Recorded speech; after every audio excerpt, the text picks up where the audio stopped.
A snowmobiler was killed in an avalanche near Fernie on Tuesday. The incident comes as Avalanche Canada is warning of considerable conditions in southern BC and throughout the interior. Carson Marsouk reports.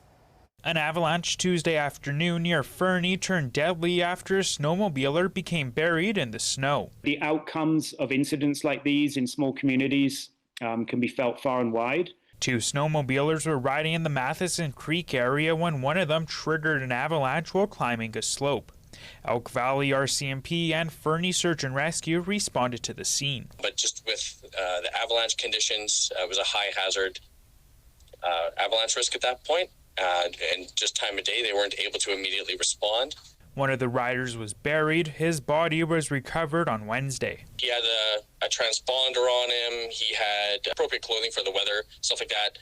He was geared properly, helmet, all that sort of stuff was on him. The slide comes after a recent snowstorm elevating the risk of avalanches throughout the Rocky Mountains. What's driving that avalanche danger rating is the combination of recent new snow falling on a complex and weak upper snowpack. Search and rescue groups are urging caution when venturing into the backcountry.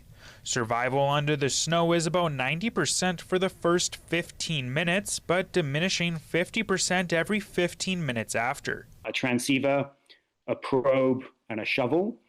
And of course, anyone can go down to the store and buy those things, but you also need to know how to use them.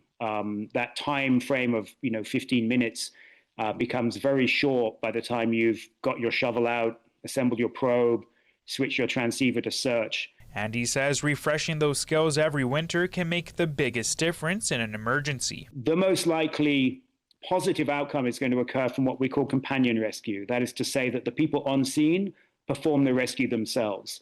And the vast majority of responses that Fernie Search and Rescue respond to for avalanche incidents are helping people who've been injured in avalanches but have been rescued by their partners. There's been 2 fatal avalanches this winter. Carson Marsouk, CTV News, Lethbridge. Avalanche Canada recommends checking its forecast every time you venture out, as conditions can very quickly change.